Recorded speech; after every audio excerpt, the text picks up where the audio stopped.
Welcome to Not Milk Never Milk. Subscribe if you're lactose intolerant. In this video, I will help you cook Screamin Sicilian pizza perfectly. First, preheat your oven to 400 degrees Fahrenheit. This crucial step ensures an even bake and a crispy crust. While your oven heats, carefully remove the pizza from all its packaging, including the cardboard circle. Then, place the pizza directly onto the center oven rack.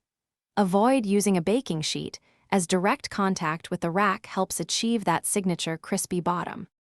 Now that your oven is preheated and the pizza is in, it's time to bake. Cook your Screamin Sicilian pizza for 16 to 18 minutes. Keep a close eye on it during the last few minutes. You'll know it's ready when the crust turns a beautiful golden brown and the cheese is completely melted, bubbly, and slightly browned in spots. These visual cues are key to a perfectly cooked pizza, ensuring every bite is delicious. Once your pizza is perfectly baked, carefully remove it from the hot oven. It's tempting to dive right in, but patience is a virtue here. Allow the pizza to rest for 2 to 3 minutes before you begin slicing.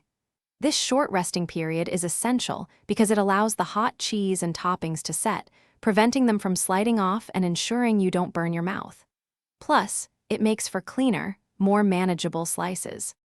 And there you have it, a perfectly cooked Screamin Sicilian pizza, ready to be enjoyed. Serve it immediately while it's still warm to experience the best flavor and texture.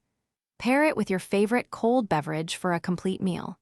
Get ready to savor that delicious, crispy crust, the rich, melted cheese, and all the flavorful toppings. Enjoy every single bite of your homemade pizza masterpiece. Thanks for watching. If this was helpful, leave a like and consider subscribing. See you next time.